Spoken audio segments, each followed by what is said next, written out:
student, I am Uma Katwar, PGT Bio. In the previous lecture, we discussed these following topics. First one is lifespan, definition of reproduction. Third one is and its importance. Fourth one is types of reproduction, asexual and sexual reproduction. In today's video lecture, I am going to discuss types of reproduction. There are following types of asexual reproduction. First one is fission. Fission is also divided into two parts. One is binary fission, and second one is multiple fission. Second one is budding.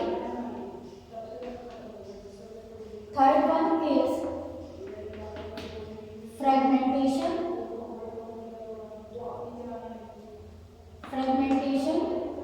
Fourth one is regeneration. Fifth one is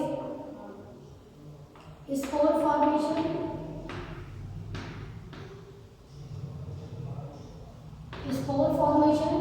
Sixth one is vegetative propagation. There are these following types of reproduction. First one is fission. Fission is also divided into two parts, binary fission and multiple fission. Second one is budding. Third one is fragmentation. Fourth one is regeneration. Fifth one is spore formation. And sixth one is vegetative propagation, which is occur in the plants. One by one हम इस topic में सारी चीज़ों के बारे में पढ़ेंगे. तो सबसे पहले फिजन को डिस्कस करते हैं. फिजन एक्चुअली में है क्या? फिजन की अगर हम बात करें तो आपको इस टर्मिनोलॉजी को समझना पड़ेगा, तो आपके लिए बहुत इजी हो जाएगा. फिजन की अगर हम बात करें तो फिजन और फ्यूजन आपने दो टर्म्स पढ़े होंगे. फ्यूजन का मतलब होता है कॉम्बिनेशन, फिजन का मतलब होता है स्प्लिटिंग. तो यहाँ पे भी क्या होगा, फिजन की बहुत सिंपल सी डेफिनेशन है. Parent organism split into two और more than two daughter cells and able to produce young ones. Such type of asexual reproduction is categorized as fission. मैं एक बार फिर से आपको एक्सप्लेन कर देती हूँ फिजन क्या है. फिजन का मतलब होता है स्प्लिटिंग, टूटना. तो क्या होगा कि इसमें जो अब एसेक्सुअल रिप्रोडक्शन है, तो हम पहले आपको डिफाइन कर चुके हैं कि asexual reproduction is such type of reproduction in which only one parent is able to produce young ones. तो ये तो आपको क्लियर है कि यहाँ पे हमें सेकंड पेरेंट का तो इन्वॉल्वमेंट नहीं लेना है. अब आपको एक पेरेंट की जरूरत है यहाँ पे. तो क्या होगा कि जो सिंगल पेरेंट है, मतलब पेरेंट ऑर्गेनिज्म है, ये डिवाइड कर जाएगा. उसका सबसे पहले न्यूक्लियस डिवाइड करेगा, जिस स्टेप को हम कैरियोकाइनेसिस कहते हैं, एंड फाइनली साइटोप्लाज्म डिवाइड करेगा, that is known as cytokinesis. तो ये सारी चीज़ें हैं. तो फिजन में क्या होगा कि पेरेंट ऑर्गेनिज्म है, it divided into two or more than two parts.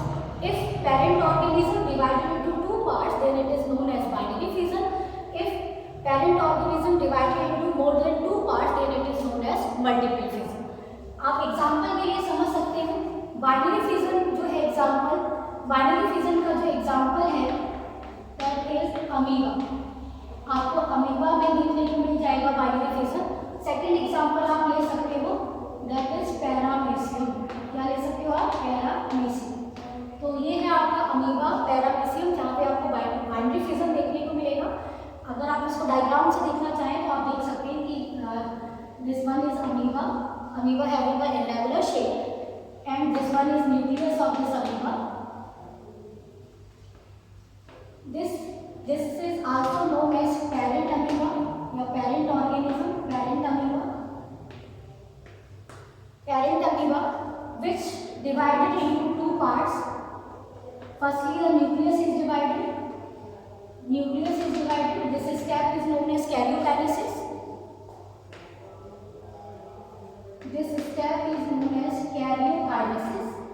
And after that karyokinesis, cytokinesis is occur, and finally it is divided into two daughter cell.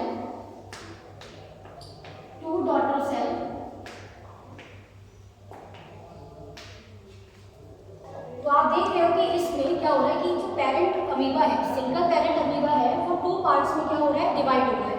इस तरीके का जो रिप्रोडक्शन होता है इसे हम क्या बोलते हैं, इस तरीके का जो फिजन है, स्प्लिटिंग जो है, इसे हम बोलते हैं बाइनरी फिजन. ठीक है. अब दूसरी जगह है आपका मल्टीपल फिजन। मल्टीपल फिजन जो है इसमें आपका एग्जाम्पल आता है, एग्जाम्पल की बात करें तो दैट इज प्लाज्मोडियम। क्या आता है? प्लाज्मोडियम। प्लाज्मोडियम आता है, प्लाज्मोडियम। प्लाज्मोडियम एक प्रोटोजोन है, Plasmodium is a protozoan. Amoeba paramecium also protozoan. तो प्लाज्मोडियम की अगर हम बात करें तो प्लाज्मोडियम के बारे में मैं आपको यहाँ पे बता दे रही हूँ। वैसे आपका जो चैप्टर आ रहा है ह्यूमन हेल्थ एंड डिजीज, उसमें आपको पढ़ने को मिलेगा कि what is the life cycle of Plasmodium. तो मैं यहाँ पे सिर्फ आपको इतना बता दे रही हूँ कि ये जो है प्लाज्मोडियम जो है वो किसका एग्जाम्पल है? मल्टीपल फिजन का एग्जाम्पल है। दूसरा ये है जो आप इसको डायग्राम से देख सकते हैं कि मल्टीपल फिजन का कैसे एग्जाम्पल है। For example this one is Plasmodium. Plasmodium having a plasmodium and it is the nucleus of this plasmodium, and finally this nucleus divided into many nuclei and this cell become burst and each nuclei able to produce young ones। तो यहाँ पे क्या हो रहा है कि एक ही organism जो है, पेरेंट ऑर्गेनिज्म है, वो एक से ज़्यादा पार्ट में क्या हुआ है? डिवाइड हुआ है और न्यू ऑर्गेनिज्म को इसने क्या करा है? फॉर्म किया है। तो इस तरीके का जो फिजन है, स्प्लिटिंग जो है, इसको हम बोलते हैं मल्टीपल फिजन। क्या बोलते हैं? Multi fission. आई होप आपको ये टर्म समझ में आ गई होगी कि फिजन क्या है। फिर से मैं आपको समराइज कर दे रही हूँ कि फिजन क्या है। Fission is a process, a type of asexual reproduction in which only one parent is involved and parent organism is split into two or more than two parts. If it is divided into two parts, then it is known as binary fission, and if it is divided into more than two parts, then it is known as multiple fission. Example जो है वो मैंने आपको बता दिए हैं, amoeba paramecium. Multiple fission का example मैंने आपको बता दिया है, प्लाज्मोडियम। ठीक है, प्लाज्मोडियम बताया है। तो यहाँ पे कुछ और बता दे रही हूँ मैं आपको। प्लाज्मोडियम जो है it is a causing agent of malaria. तो आप यहाँ पे एक पॉइंट इसको नोट कर लीजिए, Plasmodium is a causing agent of malaria. It is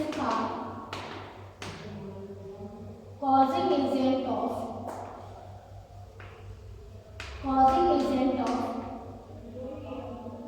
malaria। This one is causing agent of malaria। तो आपका फिजन जो है वो कंप्लीट हो गया है। नेक्स्ट हमें जो पढ़ना है वो हमें पढ़ना है दैट इज बडिंग। क्या पढ़ना है आपको? बडिंग। बडिंग को अगर आप समझने की कोशिश करें तो आपको अच्छे से समझ में आ जाएगा बडिंग क्या है। सेकंड टाइप जो है सेक्सुअल रिप्रोडक्शन का वो है बडिंग। बडिंग में आपको क्या समझना है? बडिंग इज बड क्या है पहले तो आपको ये समझना पड़ेगा। अगर आपको बड समझ में आ गई ना तो आपको ये बडिंग जो ये सेक्सुअल रिप्रोडक्शन का जो टाइप है वो बहुत ईजी हो जाएगा। आपने देखा है कि फ्लावर प्लांट होता है, जो फ्लावरिंग प्लांट है उसमें आपने देखा है कि फ्लावर बड निकलती है और उसके बाद फ्लावर बड से ही फ्लावर जो है वो फ्लावर प्रोड्यूस होता है और वो मैच्योर हो जाता है। तो बिल्कुल ऐसा ही यहाँ पे होना है कि जो पेरेंट ऑर्गेनिज्म है ना, पेरेंट ऑर्गेनिज्म की बॉडी में या तो बाहर या फिर उसके अंदर एक बड का फॉर्मेशन होगा और ये बड जो है मैच्योर होगी और फाइनली उस पेरेंट ऑर्गेनिज्म से डिटैच होकर एक न्यू ऑर्गेनिज्म का फॉर्मेशन करेगी। तो इस तरीके का जो रिप्रोडक्शन होता है, क्योंकि यहाँ पे एक ही पेरेंट इन्वॉल्व है, that is known as budding. मैं यहाँ पे इसकी डेफिनेशन प्रॉपर्ली लिख दे रही हूँ तो आपको शायद समझ में आ जाएगी बडिंग क्या है।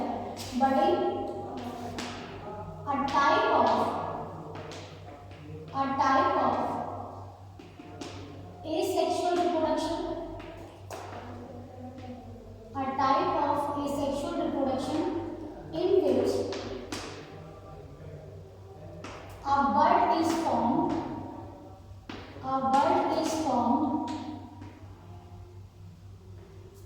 in and outside of the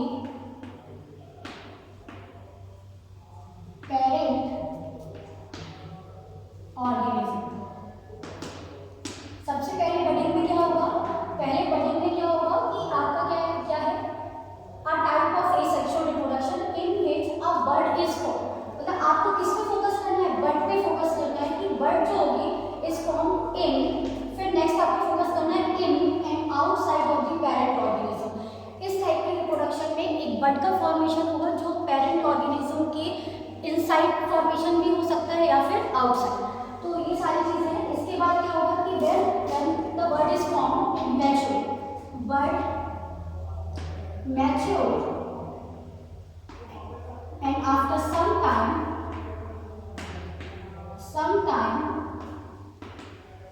it become detached from the parent organism and form new organism. अब देखिए यहाँ पे क्या हो रहा है कि जो बर्ड है वो पेरेंट ऑर्गेनिज्म से अलग हो रही है और एक न्यू ऑर्गेनिज्म का फॉर्मेशन कर रही है, तो इसीलिए आप इसे रिप्रोडक्शन का मोड मान सकते हैं। और यहाँ पे सिंगल पेरेंट इन्वॉल्व हो रहा है, तो इसीलिए आप इसे क्या मानेंगे, एसेक्सुअल रिप्रोडक्शन जो है वो कैटेगराइज करेंगे। अब क्वेश्चन ये आता है कि what is the example of budding. Budding is occur in basically hydra and east. तो एग्जांपल अगर आप बडिंग का कर रहे हैं, example of budding hydra and east. Hydra and east में आपको जो है बडिंग देखने को मिल जाएगी। मैं इसका डायग्रामेटिक प्रेजेंटेशन भी दे रही हूँ आपको, जिससे आपको इजी हो जाएगा समझना। Hydra east,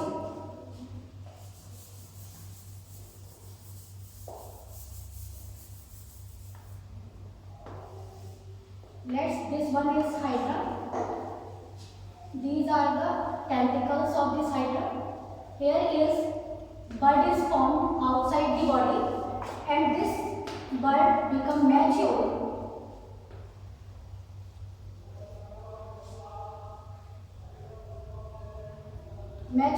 And this bud become detached from this parent organism and form another organism. This is parent organism and this is bud which form another organism.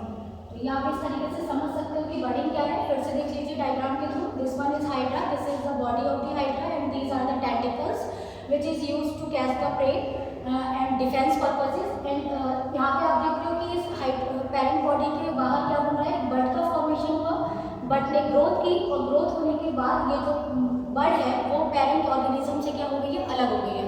और ये जो है बड जो है एक न्यू ऑर्गेनिज्म में क्या हो गई है, चेंज हो गई है। तो इस तरीके से आप हाइड्रा में देख सकते हो कि बडिंग क्या हो रही है। अब देखिए नेक्स्ट आता है टाइप्स ऑफ बडिंग। नेक्स्ट क्या आता है आपका topic, types of budding. Next हमारा टॉपिक आएगा types of budding.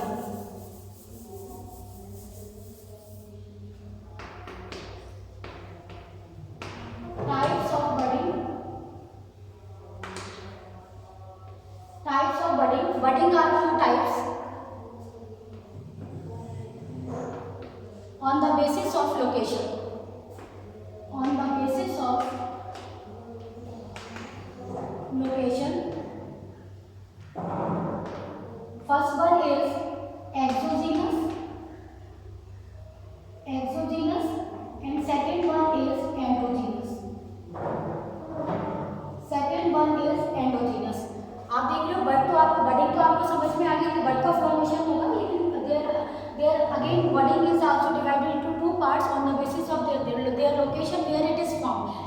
That is one is exogenous and other one is endogenous. बहुत इजी है। अब आप देखिए एक्सो और एंडो का अगर आपको मतलब समझ में आ गया तो आपको एक्सोजीनस बडिंग और एंडोजीनस बडिंग जो है बहुत इजी हो जाएगी समझना। अब देखिए एक्सो का मतलब होता है आउटसाइड और एंडो का मतलब होता है इनसाइड। एंडो का मतलब होगा इनसाइड। बहुत इजी है, आप इसको समझो जरा। If bud formation is occur outside the parent body just like in hydra. आपने देखा हाइड्रा में जो था बड का जो फॉर्मेशन, अभी मैंने डायग्रामेटिक प्रेजेंटेशन जो दिया था, आपने देखा कि हाइड्रा में जो बड का फॉर्मेशन हो रहा था वो पेरेंट बॉडी के बाहर हो रहा था, है ना। तो इस तरीके का जो बडिंग है that is known as exogenous. मैं यहाँ पे इसकी डेफिनेशन लिख देती हूँ। If bud formation is occur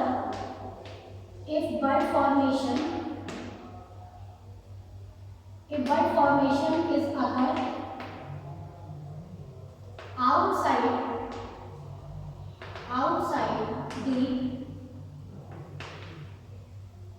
parent organism।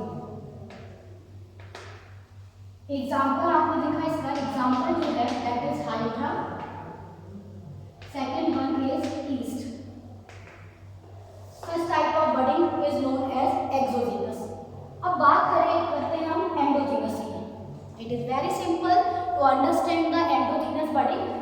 bud formation is occur inside the body of an parent organism, then it is known as endogenous budding. यहाँ पे अगर हम बात करें, if bud is formed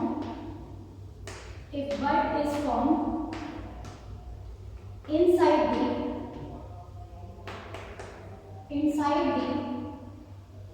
parent organism, then it is named as endogenous, and its example is sponges. ये आपको थोड़ा सा अच्छे से पढ़ना है। स्पंजेस में जो बड का फॉर्मेशन होता है उसे स्पेशली एक नेम दिया जाता है, that will known as gemmules. आप क्या नाम देते हो? जेम्यूल्स। एक बार हम फिर से इसको जरा देख लेते हैं। जेम्यूल्स को जरा हम देखते हैं। एग्जाम्पल आपने देखा, इंटरनल बडिंग भी बोलते हैं इसे। Internal budding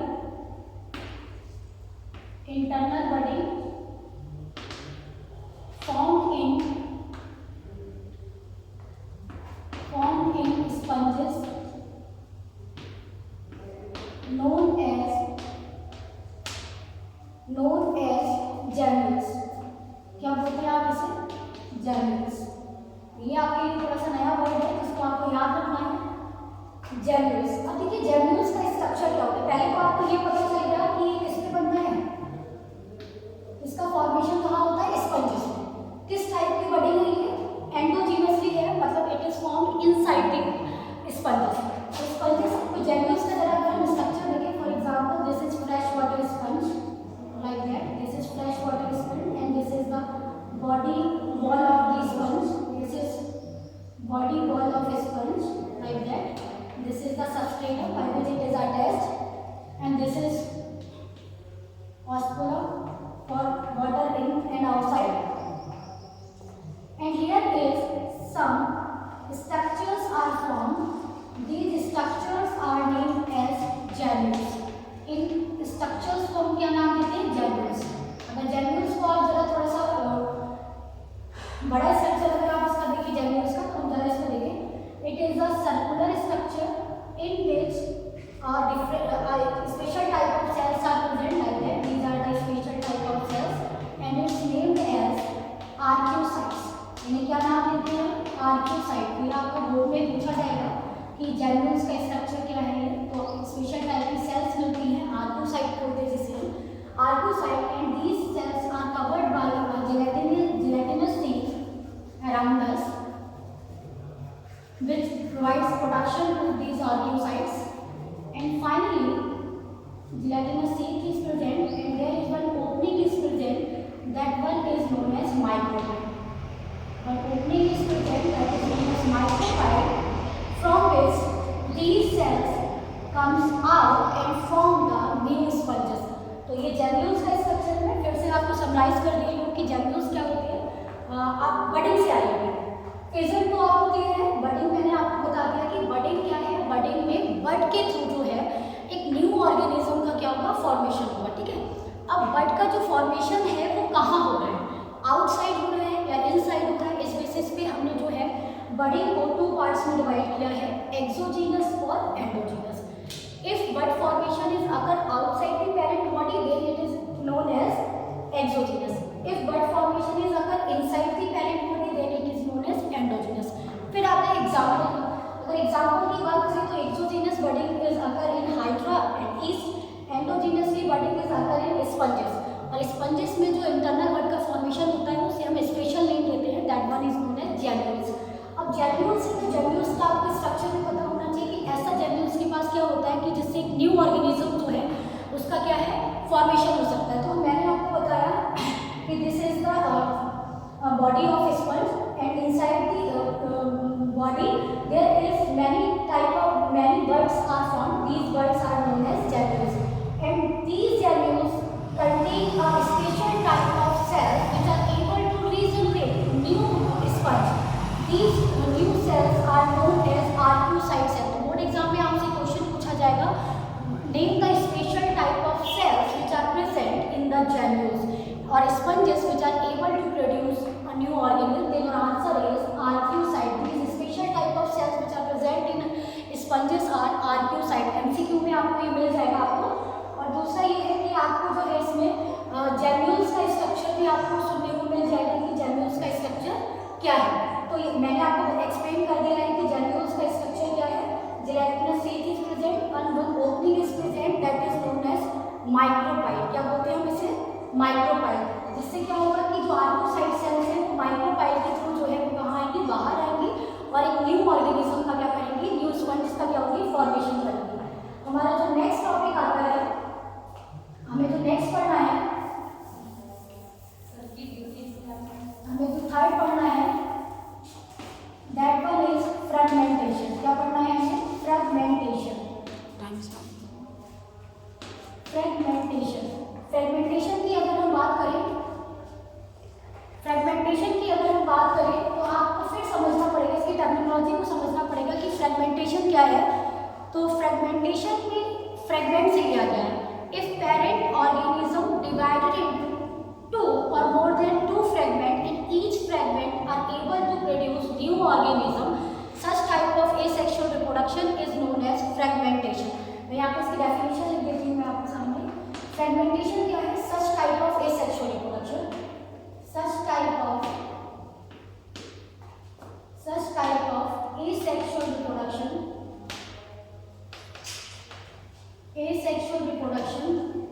in which parent organism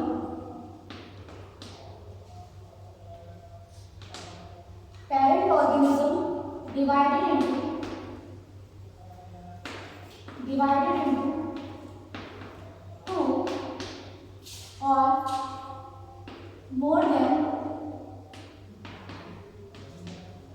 two fragments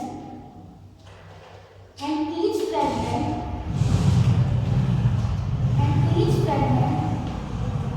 able to produce new organism. I think आपको ये समझ में आ रहा होगा कि ऐसा भी होता है कि जो ऑर्गेनिज्म होते हैं वो कई फ्रेगमेंट में डिवाइड होके जो ईच फ्रेगमेंट होता है वो एक न्यू ऑर्गेनिज्म को बनाने में क्या करेगा? हेल्पफुल होगा। एग्जांपल के लिए इट इज अगर in most of the algae, आपको एल्गी में ये कॉमन नजर आएगा। और सबसे बेसिक जो आपकी 12th बुक में या फिर आप पढ़ेंगे तो आपको सबसे बेसिक एल्गी का नेम नजर आएगा, that one is known as spirogyra. Spirogyra is algae in which fragmentation is अगर। अगर आप इसका डायग्राम अगर देखना चाहें तो this one is the diagram of the structure of the spirogyra like that. its body is fragment ladder like and it divided into two or more than two fragments. This one is first fragment of this spirogera and these are the another fragment of spirogera. Next, each fragment able to form whole organism.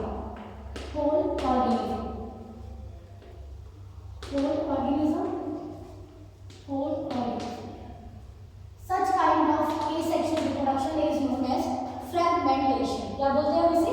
Fragmentation. Next हमारा example आपको याद रखना है, that one is spirogyra. Fourth next हमारा जो आता है that is regeneration. क्या आता है? रीजनरेशन। आपको टर्मिनोलॉजी में जाने में स्टार्टिंग से ही आपको बोल रही हूँ कि अगर आपने टर्मिनोलॉजी को समझ लिया तो आपको फिजन, बडिंग, फ्रेगमेंटेशन और रीजनरेशन जो है वो इतना टिपिकल नहीं लगेगा। रीजनरेशन की बात करें, रीजनरेशन दैट इज रीग्रोथ। ठीक है, रीजनरेशन का टिपिकल मीनिंग है रीग्रोथ। इसमें क्या होता है कि अगर जो आपका पेरेंट ऑर्गेनिज्म है उसमें अगर कोई भी पार्ट, उसकी बॉडी का पार्ट उसकी बॉडी से जो है डिटैच हो जाता है, तो जो डिटैच पार्ट है, लॉस्ट पार्ट है, वो अपने आप में कैपेबल होगा एक न्यू ऑर्गेनिज्म के फॉर्मेशन में। मैं फिर से आपको एक्सप्लेन कर दे रही हूँ what is the meaning of regeneration and how can you define regeneration in sexual reproduction. Regeneration का जो मीनिंग है दैट वन इज रीग्रोथ। तो in such type of sexual reproduction organism, parent organism lost their part and losted part of parent body is able to produce a new और whole organism। तो यहाँ पे क्या हो रहा है? एक न्यू ऑर्गेनिज्म का फॉर्मेशन हो रहा है, तो इसीलिए हम इसे रिप्रोडक्शन का मोड मान सकते हैं। और एग्जांपल इसका जो है वो है आपका प्लेनेरिया है, स्पंजेस है, हाइड्रा है, जिसमें आपको रीजनरेशन देखने को मिलता है। तो ये सारी चीज़ें हैं। प्लेनेरिया इसका सबसे बेस्ट एग्जांपल है। प्लेनेरिया का अगर एग्जाम्पल देखें आप, इस तरीके से इसकी बॉडी होती है, ये प्लेनेरिया है, यहाँ पे इस तरीके से इसकी आइज है। अगर मान लिया यहाँ से बॉडी जो है वो 2 पार्ट्स में डिवाइड हो गई, then each part of the planaria is able to form a new और होल ऑर्गेनिज्म। तो आप देखें such type of asexual reproduction is known as regeneration. तो आज की वीडियो में हमने आपको समराइज कर दे रही हूँ, हमने क्या क्या सारी चीज़ों को पढ़ा है। हमने टाइप्स ऑफ एसेक्सुअल रिप्रोडक्शन में सबसे पहले हमने फिजन को डिस्कस किया। फिजन में हमने आपको बताया कि there are 2 types of fission, first one is binary and second one is multiple fission. Secondly हमने डिस्कस किया budding. Budding is also 2 part divided into 2 parts, endogenously and exogenously. फिर एक्सोजीनसली में हमने हाइड्रा और ईस्ट का example पढ़ा। Endogenously में जो था हमने जो है स्पंजेस में जेम्यूल्स का पढ़ा। मैंने आपको बता दिया this is very important for board exam. Special type of cells are present in gemmules, that one is known as archaeocyte. Third पे हमने फ्रेगमेंटेशन पढ़ा। फ्रेगमेंटेशन में आपको इसी में भी मैंने आपको बताया कि जो पेरेंट ऑर्गेनिज्म होता है उसकी बॉडी फ्रेगमेंट में होती है, और अगर बाई चांस फ्रेगमेंट्स टूट जाते हैं तो each fragment are able to produce young ones. और एग्जांपल मैंने बताया मोस्ट ऑफ द एल्गी, और एक एग्जांपल मैंने आपको बता दिया that one is spirogyra. And fourth one is regeneration. Regeneration को हमने डिस्कस किया कि जहाँ पे क्या होगा, पेरेंट ऑर्गेनिज्म जो है वो अपना बॉडी पार्ट्स किसी भी उससे लॉस्ट कर देगा, और each lost part is able to produce young ones. Such type of asexual reproduction is categorized as regeneration. Example मैंने आपको बताया hydra, sponges and planaria, and planaria is the most common example. अगर आपको next video